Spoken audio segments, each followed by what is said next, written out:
2023 is just around the corner. We're in the final week of 2022, and it's a bittersweet time of year because we're looking forward to the future with anticipation of what this new year is going to bring, but we're also stressed out about what's coming around the corner. On the other hand, we're reminiscing over this past year, trying to forget all the bad, remembering the good, and kind of remembering the mild, and seeing what this past year had to offer us. And in terms of the music world, there was so much to offer. Many artists released new albums this year. They released singles, they released EPs, there were more tours, so on and so forth. And the great thing is, with every single person you ask, they're going to have a different top 5 of whatever in terms of music, just like how these are my top 5 albums of 2022.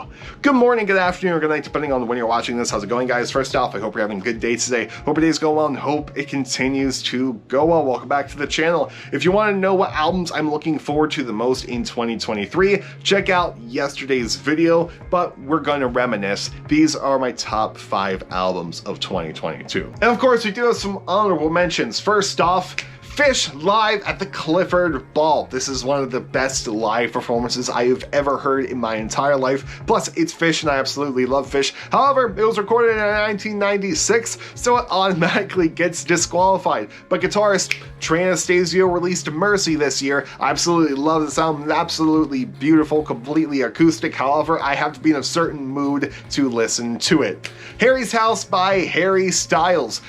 It was a pretty good album. I enjoyed it myself. However, better releases this year, and same thing can be said about Alex G and God Save the Animals. Great album, absolutely love it. However, there were better releases this year.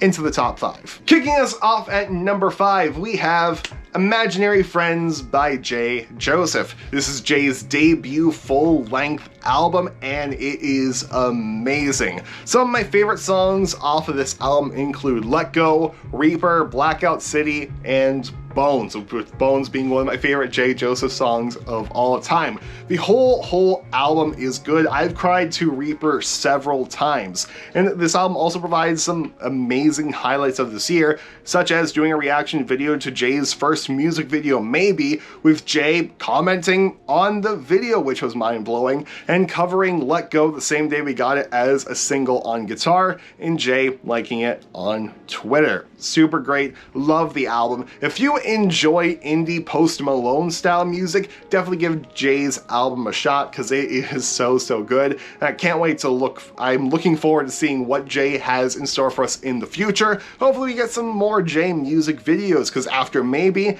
I want more.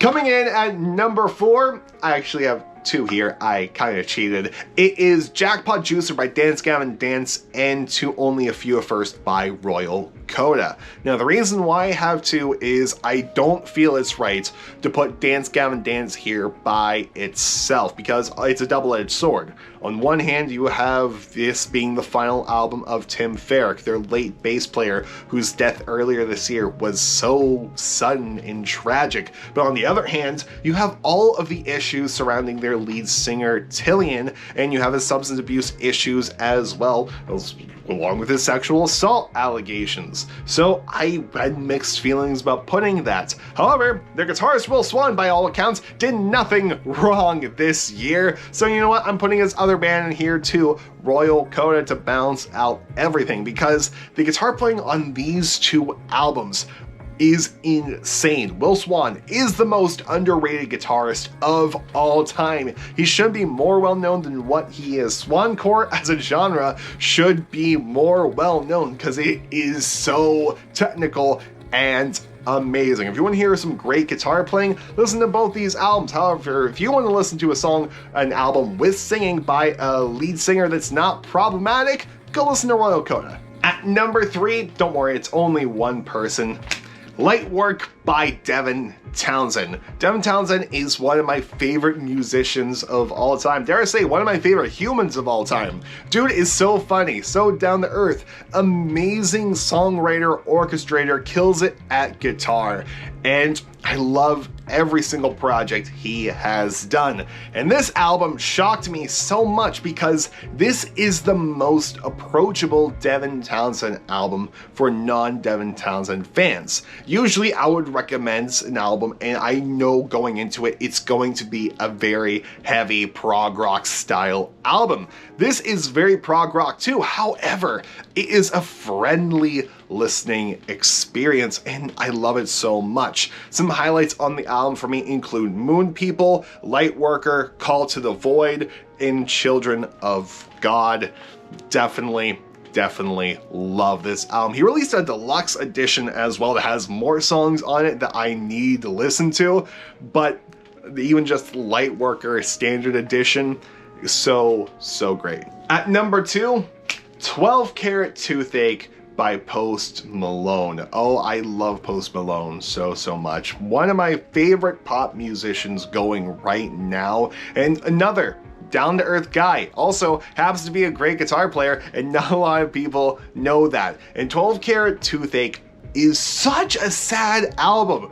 Who hurt Posty? Like, man, like I did not go into this expecting that I would be in my car driving, listening to this album for the first time, crying, because man, I was. This album is so good. And some of the highlights on this album include Reputation, Lemon Tree, Love-Hate Letter to Alcohol, Euthanasia, and then on the deluxe edition, Waiting for Never and Hateful. It is such a great album. Posty, who hurt you, my dude? Like, so good. Post Malone fan, and he also has one of my top 5 songs of the year. Ooh, teaser for tomorrow. And at number 1, people who are subscribed to my channel for a bit will know this. It is Half-Alive Conditions of a Punk. This album came out in December, so do we chalk this up to recency bias? Not really, because going into this album for the first listen, I fell in love with every single song that I listened to. And I'm gonna be completely honest, earlier this year they released a little album called Give Me Your Shoulders Part 1, and if they just released that this year, honestly, that would be number 5 or even in the honorable mentions. But Conditions of a Punk definitely knocks it up a notch because this is the Half-Alive stuff that I love. Everything is so good. It reminds me off of stuff such as Now, Not Yet, as well as 3. This album is so great, and I love it so much. Highlights on this album for me include Conditions of a Punk, Brighton, High Up, Did I Make You Up, What's Wrong, which is one of they released back in 2021, but still, it's on the album, it counts towards a highlight. Bad Thoughts in Lost, which continues to make me cry so much, and I think that's on my cover list of 2023 songs to get covered. And there are a lot more albums that came out this year that I should have listened to, but I have not gotten around to. I've listened to a lot of music this year, but I definitely missed some new albums. So, guys, what do you think? What are your top 5 albums of the year, and what albums should I have listened to this year? Let me know down in the comment section below. I'd love to know your thoughts. I would love to know your recommendations. But anyway, guys, that's it for today. Make sure to come back tomorrow where we talk about my top 5 songs of 2022. 2023 is next week, and that stresses me out so much. Unbelievable. But I'm just gonna focus on this in the moment for now. But anyway, guys, I'll see you all tomorrow. Goodbye, and good night. More importantly, have a good day, and I'll see you later.